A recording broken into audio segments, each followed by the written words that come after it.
नमस्कार जी, मैं मंजू और आप सब कैसे हैं।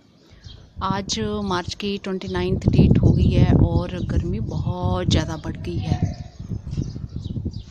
तो कल मैंने जो वीडियो बनाया था तो मैंने अपने घर की में जो क्लॉक लगी है उसमें 41 टेम्परेचर आ रहा था, बट जो कल का टेम्परेचर था मेरे यहाँ का वो 42 था। तो आज सुबह मैंने पेपर पढ़ा तो पेपर में सब सही रहता है। तो इतनी ज़्यादा गर्मी पड़ रही है और ये मेरे जो मैंने जीनिया के फ्लावर्स लगाए थे ये कुछ इस तरह से ये खिल रहे हैं।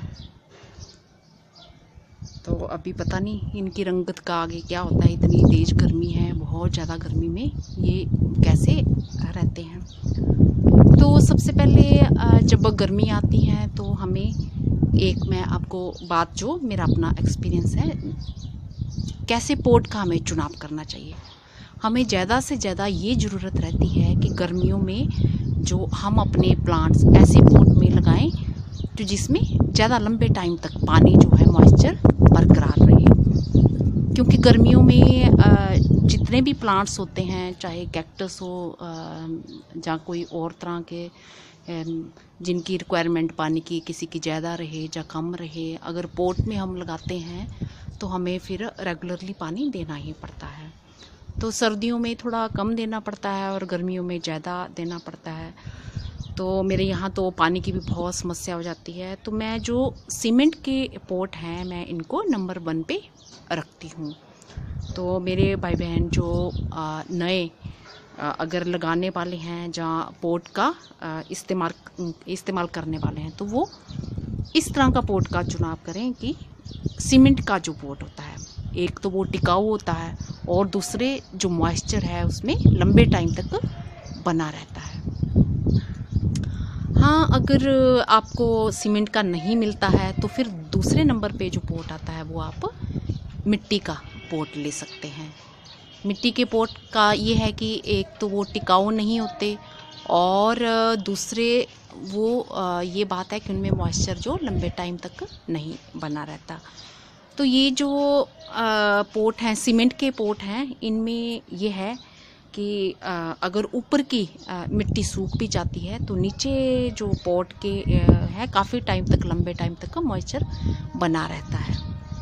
तो जैसे सर्दियाँ आती हैं तो सर्दियों में हम कम पानी देते हैं तो फिर हमें इतनी मेहनत करनी ही नहीं पड़ती। जब नीचे मॉइस्चर उनका बना रहता है तो सर्दियों में भी हम प्लांट्स पे कम मेहनत करनी पड़ती है, कम पानी देना पड़ता है। और गर्मियों में भी हमें जैसे हम दूसरे पोट अगर इस्तेमाल करते हैं जिनमें मॉइस्चर जल्दी उड़ जाता है तो फिर हमें सुबह भी पानी देना पड़ेगा और शाम को भी पानी देना पड़ेगा। और कुछ एक प्लांट्स ऐसे होते हैं जिनकी जो रिक्वायरमेंट बहुत ज़्यादा होती है तो फिर उनको ज़्यादा बारी में पानी देने की ज़रूरत पड़ सकती है। तो ये रही ये मेरे एक बात प्लांट्स की जो आप अगर ये लगाना चाहते हैं तो सिर्फ गर्मियों में बचाने के लिए, या फिर सर्दियों में ऐसे पोट में जो है ज़रूरत जो मेहनत आपको प्लांट्स के लिए कम करनी पड़ती है। तो ये मेरे जीनिया के वही फ्लावर्स हैं जो मैंने ये खुद ग्रो किए थे। तो कल का टेम्परेचर 42 था और आज का जो अनुमानित बताया गया है वो 43 बताया गया है। और इस टाइम भी जो लू खूब चल रही है। तो ये मेरे जीनिया के ये फ्लावर्स देखिए, अभी और भी 2 जगह में ये खूब खिल रहे हैं।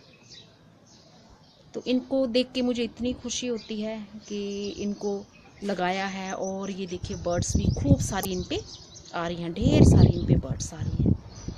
बट अब पता नहीं ये कितने दिन ठहरते हैं। अभी भी देखो कितनी लू चल रही है, बहुत ज़्यादा लू चल रही है। तो ये ढेर सारी इन पे बर्ड्स आई हुई हैं और ये फूल भी काफ़ी खिल रहे हैं। और जो मैंने 2 जगह में और लगा रखे हुए हैं वहाँ भी खूब सारे फ्लावर्स आ रहे हैं। तो ये देखिए कितने सुंदर फूल हैं। और दूसरा बात ये है कि मैंने इन प्लांट्स पे जो जीनिया के लगाए हैं ना, कोई भी किसी भी तरह का फर्टिलाइज़र इसमें इस्तेमाल नहीं किया है। बस यही है कि शुरू में जब मैंने मिट्टी बनाई थी तो अपने घर की जो तैयार मैं मिट्टी करती हूँ, जो किचन का वेस्ट होता है, चाहे सब्जियों के छिलके हों, चाहे फ्रूट के छिलके हों, तो इन सब चीज़ों को मैं अपने जो है गार्डन में इस्तेमाल करती हूँ। और मैं किसी भी तरह का फर्टिलाइज़र, ख़ास करके केमिकल फर्टिलाइज़र तो मैंने आज तक अपने गार्डन में इस्तेमाल नहीं किया है। बल्कि मैं ये कहती हूँ कि मैं अपने घर में कभी लाई ही नहीं हूँ, मैंने कभी भी ख़रीदा नहीं है। तो ये अगर आप छोटी छोटी बातों का ध्यान रखते हैं, अगर आप ऐसा करें कि एक जो है बकेट किचन में इस तरह रख लें कि दिन भर का जो सब्जियों का धोने का पानी हो, और चाहे तो फ्रूट वगैरह या दालें वगैरह आप जो भी धोते हो तो उनका पानी अगर आप स्टोर करके रखते हो, और शाम के टाइम या दूसरे दिन जैसे भी आपको सुविधा हो आप अपने प्लांट्स में डालें, तो आपके जो प्लांट्स हैं वो हमेशा ही हेल्दी रहेंगे और उनको किसी भी जो एक्स्ट्रा फर्टिलाइज़र की ज़रूरत नहीं होगी। तो मेरे प्लांट्स कितना टाइम हो जाता है मुझे, मैं तो कभी देती ही नहीं हूँ एक्स्ट्रा। जब मैं कई भाई बहनों को देखती हूँ कि वो इतना केयर करते हैं अपने प्लांट्स की, पर मैंने ऐसे आज तक कभी की ही नहीं है। और मैं बस वही जो मेरे गार्डन का वेस्ट मटेरियल है मैं उसे अपने जो कंपोस्ट बनाने में इस्तेमाल करती हूँ, या फिर किचन के जो जितना भी निकलता है वेस्ट उसे भी मैं अपने गार्डन में इस्तेमाल करती हूँ। तो मेरा जो अपने विचार हैं, अगर बहुत ही ज़रूरी हो जिन भाई बहनों को, तो केमिकल फर्टिलाइज़र का इस्तेमाल तभी ही करना चाहिए।